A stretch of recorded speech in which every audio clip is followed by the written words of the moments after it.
December 7, 1941. A date every American knows. A morning that shattered peace.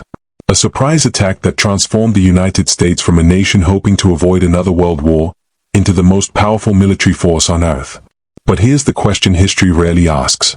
Why did Pearl Harbor frighten America's own admirals long before the bombs ever fell? Because behind the palm trees, behind the battleships, behind the calm waters of Hawaii, was a command structure carrying an impossible burden. Every senior naval officer understood one terrifying truth. If Pearl Harbor ever failed, the entire Pacific could collapse.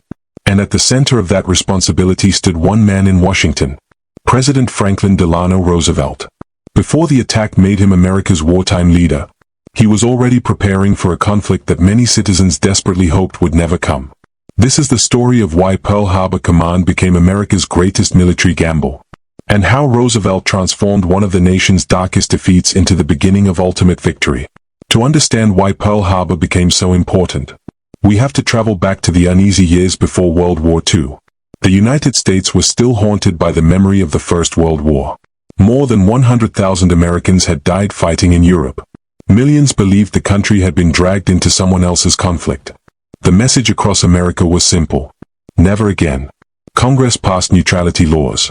Political leaders promised to stay out of foreign wars. Families wanted peace. Factories wanted business. The military wanted time. But across the Pacific Ocean, another story was unfolding. Japan had become one of the fastest-growing military powers in the world. Its army expanded across Asia. Its navy grew stronger every year. Its leaders believed the future belonged to empires willing to fight for resources. Oil, steel, rubber, territory. Everything Japan needed lay beyond its own islands. American intelligence watched these developments with increasing concern.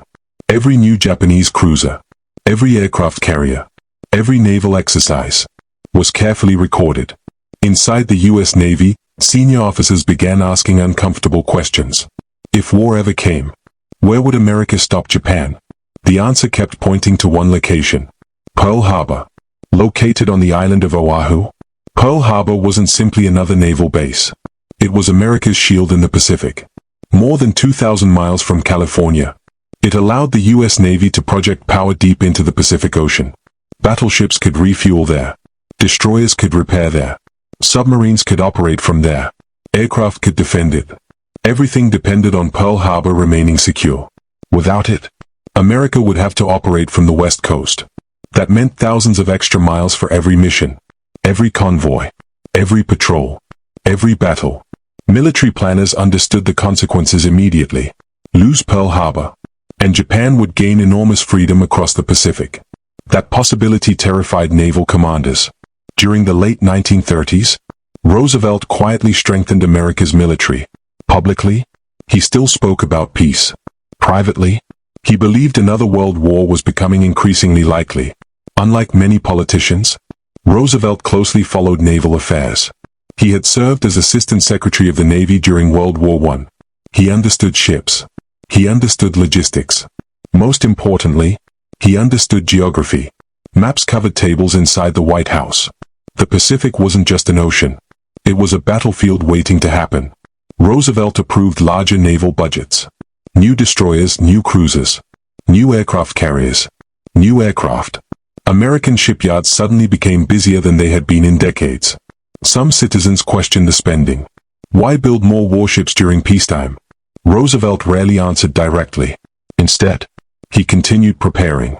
Because he feared America might not choose war. But war could still choose America.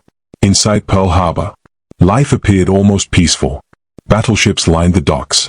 Sailors trained daily. Bands performed during ceremonies. Families lived in military housing. Children attended school beneath tropical skies. To outsiders, it looked like paradise. To experienced admirals, it looked dangerously predictable. Ships often anchored in the same places. Training followed familiar routines. Aircraft remained parked wingtip to wingtip. Anti-aircraft defenses were improving, but not yet fully prepared for a surprise attack. Many officers believed geography itself would protect them. The shallow harbor was considered unsuitable for aerial torpedoes. Japanese aircraft would have difficulty traveling such a great distance. A carrier attack seemed almost impossible. That confidence slowly became doctrine. and doctrine can become dangerous across the Pacific. Japanese naval planners were studying the same harbor. They examined photographs, shipping schedules, harbor depth, weather patterns, flight distances. Everything American officers considered impossible, Japanese engineers treated as a problem waiting to be solved. They modified torpedoes to operate in shallow water. Pilots practiced attacking mock harbors. Carrier groups trained in strict secrecy. Every exercise asked one question: how do you destroy America's Pacific Fleet before it can fight back? The answer required speed, surprise, precision, and absolute secrecy. Meanwhile, American intelligence intercepted fragments of Japanese communications. Some messages hinted at growing tensions. Others suggested diplomatic negotiations were failing. But intelligence is rarely perfect. Thousands of reports arrived every month. Some accurate, some misleading, some contradictory. Separating genuine warnings from background noise proved incredibly difficult. Commanders disagreed. Some believed the Philippines faced the greatest danger. Others feared attacks against British colonies. Some expected sabotage. Few imagined a massive carrier strike against Pearl Harbor itself. Not because they ignored the possibility, but because it appeared almost unbelievable. Sometimes, the greatest threat is the one that seems least likely. Responsibility weighed heavily on Pearl Harbor's commanders. Every decision mattered. Where should ships anchor? How often should aircraft patrol? Should ammunition remain locked away during peacetime? How much fuel should remain stored? Every answer balanced readiness against practicality. Too much caution could exhaust crews. Too little caution could invite disaster. No commander wanted to provoke panic. No commander wanted history to remember them as careless.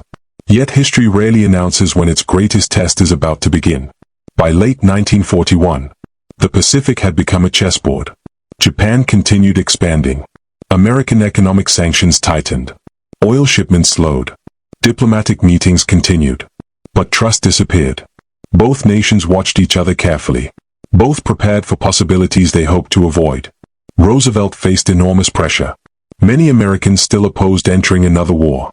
Others believed Japan had become too dangerous to ignore. Every decision carried enormous political risk.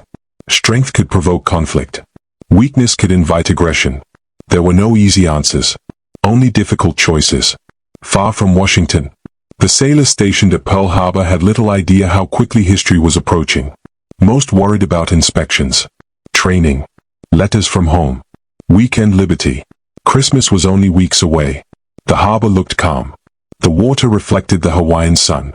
Battleships rested quietly at anchor. It seemed like another ordinary Sunday.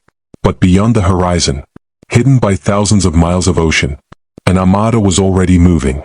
6 Japanese aircraft carriers sailed through the northern Pacific under complete radio silence. Hundreds of aircraft waited below their flight decks. Pilots reviewed target maps one final time. Bombs were loaded. Torpedoes prepared. Engines checked. Each sailor understood the mission. If they succeeded, the balance of power in the Pacific would change overnight. If they failed, Japan's future could collapse before the war truly began. Neither side realized they stood only hours away from one of history's most consequential mornings. The Pacific Ocean remained silent. The stars faded. Morning approached. And with the rising sun, the illusion of safety at Pearl Harbor was about to disappear forever. Part 2. The morning that changed America forever. December 7, 1941. Sunday. The Hawaiian sky was clear. Warm tropical winds drifted across the calm waters of Pearl Harbor. Church bells rang. Breakfast was being served aboard the battleships. Some sailors polished brass. Others wrote letters home. A few were still asleep after a Saturday night on shore. It felt like any other peaceful morning. No one could see what was coming. Nearly 230 miles north of Oahu, hidden beyond the horizon, 6 Japanese aircraft carriers cut silently through the Pacific. Their crews had spoken little for days. Radio silence was absolute. Every sailor understood that history depended on complete surprise. At precisely 6 a.m., the order was finally given. Launch the attack. One by one, carrier decks came alive. Engines roared. Propellers blurred. Pilots saluted their deck officers. Then, into the morning sky, the first wave lifted off. A total of 183 aircraft. Torpedo bombers, dive bombers, high-level bombers, fighter escorts. each with a carefully assigned target. Their objective was simple: destroy America's Pacific Fleet before it could sail, while Japanese aircraft raced toward Hawaii. Pearl Harbor remained unaware. At Opana Radar Station on Oahu, 2 young Army radar operators had stayed beyond the end of their shift to practice using the new equipment. Suddenly, a massive signal appeared on their radar screen. It was unlike anything they had ever seen. Dozens of aircraft, flying together, heading directly toward Oahu. They immediately reported what they had detected. The message reached an inexperienced officer. He believed the radar was tracking a group of American B-17 bombers expected to arrive from California. The warning was dismissed. The radar operators returned to their equipment. The unknown formation continued south. History had just missed its final opportunity for warning. At 7:40 a.m., Japanese pilots caught their first glimpse of Oahu. Green mountains, blue water, a harbor filled with battleships exactly where intelligence reports had predicted. The surprise was complete. Commander Mitsufu Kaida looked down and realized something extraordinary. The American fleet was still at anchor. No smoke, no alert, no defensive formations. Everything was exactly as planned. Moments later, he transmitted one of the most famous military signals in history. Tora, Tora, Tora. It meant complete surprise had been achieved at 7:48 a.m. The first bombs fell. The peaceful Sunday morning exploded into chaos. Sirens screamed. Windows shattered. Columns of black smoke erupted into the sky. Within seconds, torpedo bombers swept low across the harbor.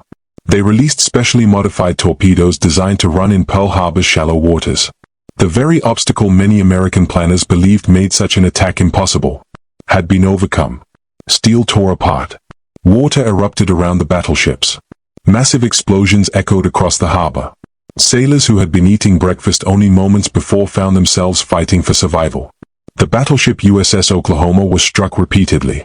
Within minutes, the giant ship rolled onto its side. Hundreds of sailors became trapped inside. Some desperately hammered against the steel hull from within. Rescuers outside could hear the knocking. Many would never escape. Nearby, USS West Virginia absorbed multiple torpedo hits. She slowly settled into the harbor floor while her crew continued firing anti-aircraft guns until ammunition ran low. Across the harbor, USS California also began sinking. Oil spread across the water. Smoke covered the harbor.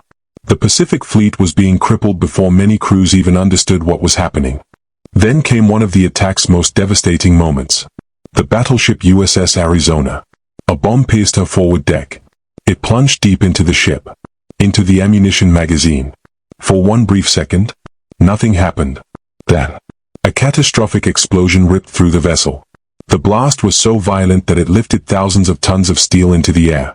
A massive fireball rose hundreds of feet above the harbor. More than 1,000 sailors and Marines died almost instantly. The explosion became the defining image of Pearl Harbor. Even today, the wreck of Arizona remains where she sank. A silent memorial beneath the waters of Hawaii. Japanese fighters now strafed airfields across Oahu. At Wheeler Field, aircraft stood neatly lined up wingtip to wingtip. The arrangement had been intended to guard against sabotage. Instead, it made them easy targets. Machine gun fire swept across the parked aircraft. Bombs destroyed hangars. Pilots raced toward burning airplanes hoping to get at least one fighter into the air. Very few succeeded. Within minutes, much of America's air power in Hawaii had been destroyed before it could fight back. Confusion spread throughout the island. Telephone lines jammed. Command centers struggled to understand what they were witnessing. Some believed a small raid had struck the harbor. Others thought an invasion had already begun. Reports flooded headquarters. Enemy aircraft. Ships burning. Casualties everywhere. No one had the complete picture. Only one fact became immediately clear. America was under attack. In Washington, D.C., because of the time difference. It was early afternoon. President Franklin Roosevelt had just finished lunch when urgent messages arrived. Officials rushed into the White House. The first reports were incomplete. Then more information followed. Battleships hit. Aircraft destroyed. Heavy casualties. Japanese attack confirmed. Roosevelt listened quietly. Witnesses later recalled that the president remained remarkably calm. No panic. No shouting. Only focused questions. How extensive was the attack? Were there additional targets? Where was the Pacific Fleet? Almost immediately, Roosevelt understood something many Americans had not yet realized. This was not an isolated incident. It was war. Back at Pearl Harbor, the first attack wave departed, but there was no time to recover. At approximately 8:54 a.m., a second wave appeared. Another 170 aircraft. Fresh bombers. Fresh fighters. Fresh destruction. Repair crews attempting to save damaged ships became targets themselves. Anti-aircraft guns now filled the sky with explosions. American resistance grew stronger. Some Japanese aircraft were shot down. Individual acts of extraordinary courage emerged across the battlefield. Sailors rescued wounded comrades from burning ships. Doctors treated casualties under constant bombardment. Engineers flooded magazines to prevent even greater explosions. Many fought without orders. They simply acted. By mid-morning, the attack was over. The Japanese aircraft turned north. Their carriers withdrew into the vast Pacific. They had accomplished nearly everything they had planned. Or so they believed. 8 American battleships had been damaged or sunk. Nearly 200 aircraft destroyed. More than 2,400 Americans killed. Over 1,000 wounded. The attack lasted less than 2 hours. Yet it changed the course of world history forever. But beneath the smoke, an extraordinary fact remained hidden. The targets Japan most needed to destroy had escaped. America's aircraft carriers, the future of naval warfare, were not in Pearl Harbor that morning. USS Enterprise was returning from Wake Island. USS Lexington was delivering aircraft elsewhere. USS Saratoga was undergoing maintenance on the West Coast. The Japanese had shattered America's battleship fleet, but they had missed the ships that would ultimately win the Pacific War. Even more important, the enormous fuel storage tanks, dry docks, repair facilities, and submarine base remained largely intact. Those facilities would allow the United States Navy to recover far faster than Japan expected. It was a critical strategic mistake. One that Admiral Isoroku Yamamoto had feared from the beginning. Today as smoke continued to rise over Pearl Harbor. Across America, radio stations interrupted their broadcasts. Families gathered around living room radios. The word spread from city to city, state to state, coast to coast. Pearl Harbor has been attacked. Within hours, the nation that had spent years trying to avoid war found itself united by outrage. Young men rushed to recruiting stations. Factories prepared for wartime production. Political divisions vanished almost overnight. The attack had awakened a sleeping giant. Exactly the outcome some Japanese leaders had hoped to avoid. But what happened behind closed doors after the attack would terrify America's admirals even more than the bombing itself. Because someone had to answer the hardest question of all. How could this have happened? When the last Japanese aircraft disappeared beyond the horizon, Pearl Harbor fell eerily silent. The explosions had stopped. The gunfire faded. But the harbor itself had become a graveyard. Black smoke drifted across the water. Oil burned on the surface. Steel twisted in impossible shapes. Sailors searched through wreckage for survivors. Others stood motionless, staring at ships they had believed were unsinkable. For the first time in modern American history, the United States Navy had suffered a devastating surprise attack on its own soil. And almost immediately, a terrifying question echoed through Washington. Who was responsible? The attack had lasted less than 2 hours. The investigations would continue for years. Inside Navy headquarters, every decision made before December 7th came under scrutiny. Why weren't the battleships dispersed? Why had aircraft been parked so close together? Why had radar warnings been ignored? Why hadn't commanders expected a carrier strike? Every report revealed another missed opportunity. None of them, by themselves, guaranteed the attack could have been prevented. But together, they painted a picture of a military preparing for yesterday's war, instead of tomorrow's. For decades, the battleship had been the unquestioned king of naval warfare. Massive guns, heavy armor, immense firepower. Every major navy believed battleships would decide the next great conflict. Aircraft carriers were important, but many senior officers still viewed them as support vessels. Useful, not decisive. Pearl Harbor shattered that belief forever. Without ever seeing an enemy battleship, Japanese carrier aircraft had crippled America's Pacific Fleet. The lesson was impossible to ignore. The future belonged to aviation. Not armor. Not giant naval guns. Aircraft. The realization sent shockwaves through naval leadership. Every admiral understood the implications. If Japan could launch hundreds of aircraft across thousands of miles of ocean, no fleet was truly safe. No harbor was untouchable. Distance alone could no longer guarantee security. It wasn't simply Pearl Harbor that had been attacked. It was decades of naval doctrine. Everything commanders believed about sea power had changed in a single morning. Yet beneath the disaster, there were signs of hope. The Japanese had inflicted enormous damage, but they had not destroyed the United States Navy. Several critical targets had survived. Most importantly, Pearl Harbor's repair facilities remained operational. Its massive dry docks still stood. Machine shops continued working. Fuel storage tanks, holding millions of barrels of oil, had escaped destruction. Had those tanks exploded, American ships would have struggled to operate from Hawaii for months, perhaps even years. Instead, damaged vessels could be repaired. New crews trained. Operations resumed far sooner than Japanese planners expected. One strategic oversight would alter the course of the Pacific War. Then there were the aircraft carriers, the ships that had become the true capital vessels of modern naval warfare. None were in Pearl Harbor during the attack. USS Enterprise, USS Lexington, USS Saratoga. Each had been away on separate missions. At the time, many Americans barely noticed. The public mourned the battleships. But inside Navy headquarters, senior officers quietly recognized an extraordinary stroke of fortune. The fleet's future had survived. Without those carriers, America's offensive power in the Pacific would have been crippled. With them, there was still hope. President Franklin Roosevelt now faced the greatest crisis of his presidency. The attack had shocked the nation. Fear spread quickly. Would Japan invade Hawaii? Would California be next? Could America fight a war across two oceans? Roosevelt knew the country needed more than military action. It needed confidence. It needed leadership. And above all, it needed unity. The following day, December 8, 1941, Roosevelt entered the chamber of the United States Congress. He carried only a few pages of notes. The speech would last just over 7 minutes. Yet it would become one of the most influential speeches in American history. He began quietly. Yesterday, December 7, 1941, a date which will live in infamy. Those words instantly captured the nation's emotions. Roosevelt did not exaggerate. He did not speak with uncontrolled anger. Instead, he carefully explained the attack. He described it as deliberate, premeditated, unprovoked. Then he asked Congress for a declaration of war. The response was overwhelming. The vote was nearly unanimous.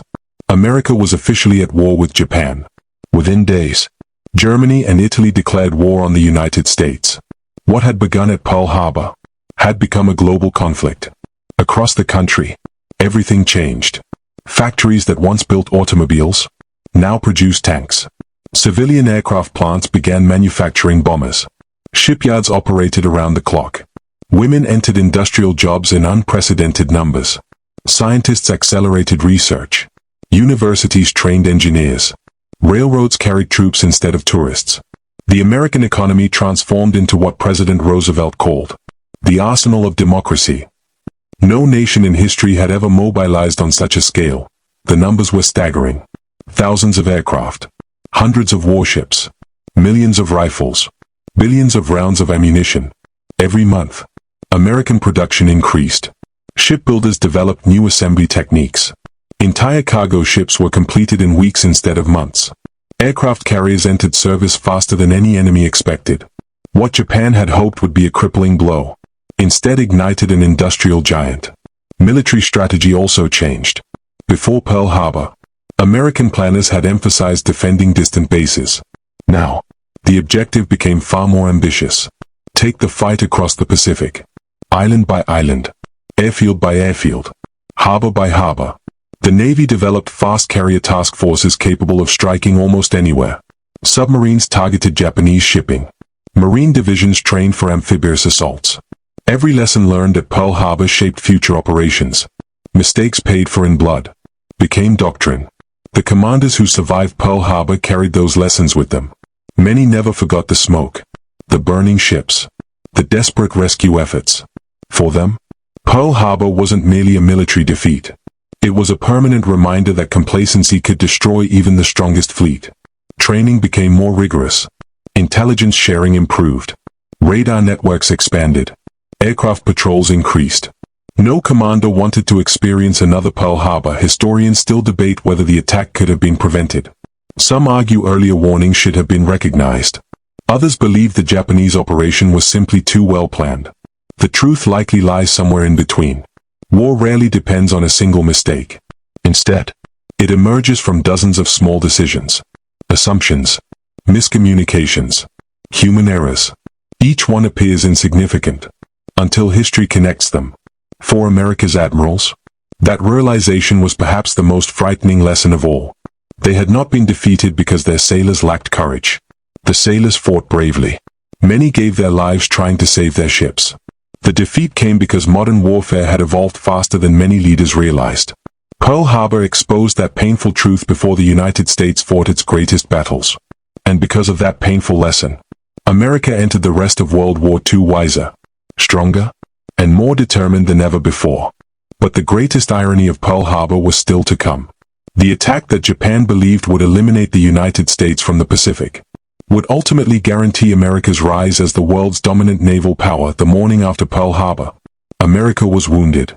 Its Pacific fleet had been battered. Thousands of families were mourning. Across the country, newspapers carried photographs of burning battleships. Radio broadcasters described the destruction in solemn voices. For many Americans, it felt as though the nation had suffered its greatest military disaster. Japan believed the United States would now negotiate. That was the central assumption behind the attack. Strike hard. Destroy the fleet. Break American morale. Force Washington to accept Japanese expansion across the Pacific. It was a strategy built on speed and psychology. But it misunderstood something fundamental about the United States. History had shown that America often debated before entering a war. Yet once committed, the nation possessed an extraordinary ability to mobilize its people, its industry, and its resources. Pearl Harbor did not break America's resolve. It forged it. President Franklin Delano Roosevelt understood this immediately. The attack had unified a country that only days earlier had been deeply divided over entering another global conflict. Isolationists and interventionists. Republicans and Democrats. Factory workers and farmers. Young and old. Suddenly, they shared one purpose: victory. Roosevelt did not promise an easy war. He knew the road ahead would be long. Instead, he focused on determination. He reminded Americans that setbacks did not decide wars. Endurance did. Production did. Leadership did. Across the United States, the response was unlike anything the world had ever seen. Factories expanded around the clock. Shipyards illuminated the night sky with welding torches. Assembly lines never stopped. New workers arrived every day. Women entered defense industries in record numbers, taking on jobs that had traditionally been held by men serving overseas. Engineers redesigned production methods. Businesses converted civilian manufacturing into wartime production. Automobile plants built tanks. Refrigerator factories produced aircraft components. Typewriter companies manufactured military equipment. The nation became a machine built for one purpose: winning the war. The numbers were staggering. Between 1941 and 1945, the United States built thousands of combat aircraft every month. Dozens of aircraft carriers entered service. Hundreds of destroyers and escort ships joined the fleet. Liberty ships carried supplies across the oceans faster than enemy submarines could sink them. American industrial power became a weapon in its own right. Japan had hoped to destroy America's fleet. Instead, it awakened America's factories. And factories could replace ships faster than Japan could destroy them. But production alone could not win the Pacific. The Navy needed a new strategy. Pearl Harbor had exposed the vulnerability of battleships. Aircraft carriers now became the centerpiece of naval warfare. Task forces centered around carriers could strike hundreds of miles away without ever seeing the enemy fleet. Naval aviation became the decisive force. Pilots replaced battleship gunners as the heroes of the Pacific. Everything Pearl Harbor had taught, the Navy applied immediately. Radar improved. Communication systems became faster. Anti-aircraft defenses multiplied. Training intensified. Every lesson came at a terrible cost. But those lessons saved countless lives in the years ahead. Just 6 months after Pearl Harbor, the United States faced Japan again. This time, near a small Pacific atoll called Midway. Unlike Pearl Harbor, American intelligence had broken key elements of Japan's naval code. Commanders knew an attack was coming. Instead of waiting to be surprised, they prepared an ambush. When Japanese carrier aircraft struck Midway Island, American carriers were already moving into position. Then came one of the most dramatic moments in naval history. Within minutes, American dive bombers found 3 Japanese aircraft carriers with their flight decks crowded by fueled and armed aircraft. Bombs fell. Explosions followed. Fires spread uncontrollably.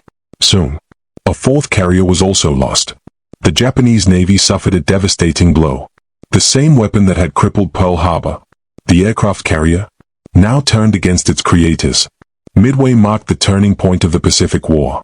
From that moment forward, Japan increasingly fought on the defensive. The battles that followed were long and costly. Guadalcanal, the Philippine Sea, Leyte Gulf, Iwo Jima, Okinawa. Each campaign demanded enormous sacrifice. American sailors crossed vast oceans. Marines fought island by island. Airmen challenged enemy defenses across thousands of miles. The Pacific War became one of the largest naval conflicts in human history. Every victory traced its roots back to lessons first learned at Pearl Harbor. Even as the war progressed, the memory of December 7th never faded. Survivors carried it with them. Some had escaped burning ships.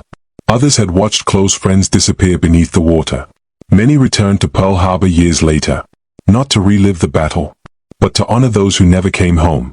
The wreck of USS Arizona remained untouched, a permanent reminder of both tragedy and resilience. Today, more than 80 years later, oil still rises slowly from the ship's submerged hull.